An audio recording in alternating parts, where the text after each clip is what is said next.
అండి నేను రజాక్. ఆంధ్రాలో ఫ్రీ బస్సు పథకం మహిళలకు ఏదైతే ఉందో అది హ్యూజ్ సక్సెస్ అయిందనమాట. ప్రజల దగ్గర నుంచి కావచ్చు, పేద బడుగు బలహీన వర్గాల దగ్గర నుంచి కావచ్చు, ఈ పథకానికి సంబంధించి పూర్తి స్థాయిలో చాలా పాజిటివ్ రిపోర్ట్స్ ఎక్కడ చూసినా వస్తూ ఉన్నాయి. ఇలాంటి క్రమంలోనే నారా చంద్రబాబు నాయుడు గారు ఇప్పుడు ఉన్నటువంటి కూటమి ప్రభుత్వం ఇంకో సంచలనమైన నిర్ణయం తీసుకోబోతోంది. అదేంటంటే పురుషులకు కూడా ఉచిత బస్సు ప్రయాణం అని చెప్పేసి ఒక నిర్ణయం. మీరు కంగారు పడొద్దు, పురుషులు అంటే కనుక ఆంధ్ర రాష్ట్రంలో ఉన్నటువంటి మగవాళ్ళందరూ కూడా బస్సుల్లో ఫ్రీగా తిరగవచ్చు అనే మాట అయితే కాదనమాట. దీని వెనకాల ఇలాంటి నిర్ణయం తీసుకోవడం వెనకాల ఒక రీజన్ అయితే ఉంది.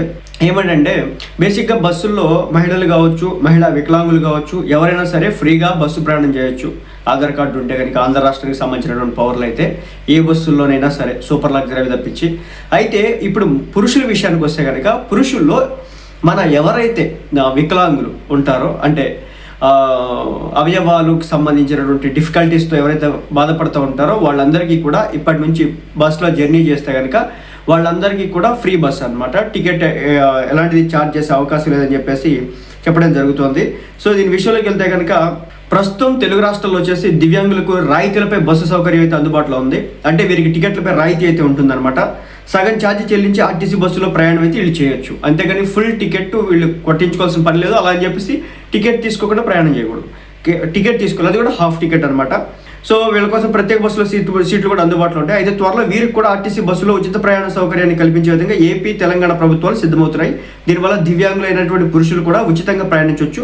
దివ్యాంగులను ఉచిత బస్సు ప్రయాణ పథకంలో భాగస్వామ్యం చేస్తున్నట్లు ఏపీ సీఎం చంద్రబాబు నాయుడు గారు ప్రకటించారు. ప్రస్తుతం మహిళలకు ఫ్రీ బస్ జర్నీ లాగానే దివ్యాంగులకు కూడా ఫ్రీ బస్ సౌకర్యం అందుబాటులోకి వస్తుందని చెప్పారు. ప్రస్తుతం రాష్ట్రంలో ఎంతమంది దివ్యాంగులు ఉన్నారు, వీరిని పథకంలోకి చేరిస్తే ఎంత ఖర్చు అవుతుందనే వివరాలు ఏపీఎస్ఆర్టీసీ సేకరిస్తోంది. ఆ వివరాలు వచ్చాక ప్రభుత్వం అధికారికంగా ప్రకటన చేయబోతుంది అనేది ఈ వార్త యొక్క ఉద్దేశం. నేను మళ్ళీ చెప్తున్నా, ఇలాంటి మంచి నిర్ణయాలు తీసుకున్నప్పుడు ఎవరైనా సరే యాక్సెప్ట్ చేయండి. అంటే వాళ్ళకి ఆల్రెడీ డిజేబిలిటీ పెన్షన్ లాంటివి వస్తూ ఉంటాయి అనమాట. కొంత భారం తగ్గిద్ది. అంటే వాళ్ళు కొంత డబ్బు సంపాదించుకోవాలనుకుంటే కనుక, వాళ్ళ జీవితంలో కొన్ని మట్లు ఎక్కాలనుకుంటే కనుక, ఎవరి మీద డిపెండ్ అవ్వకూడదు అంటే కనుక ప్రభుత్వం ఇలాంటి వ్యక్తులకు తీసుకొచ్చినప్పుడు మనం ఎంకరేజ్ చేయాలి తప్ప దాన్ని తగ్గించే ప్రయత్నం అయితే చేయకూడదు. సో దీనిపై మీ యొక్క అభిప్రాయం ఏంటి, ఏమనుకుంటున్నారు? సో ఈ పథకం మంచిదే అంటారా? పురుషుల కంటే ఆంధ్ర రాష్ట్రంలో ఉన్నటువంటి పురుషులందరికీ కాదు, కేవలం ఎవరైతే మన దివ్యాంగులు ఉంటారో వాళ్ళకి మాత్రమే, వికలాంగులు ఉంటారో వాళ్ళకి మాత్రమే. అలాగే తెలంగాణ రాష్ట్ర ప్రభుత్వం కూడా ఇలాంటి నిర్ణయం ఒకటి తీసుకోబోతుందట.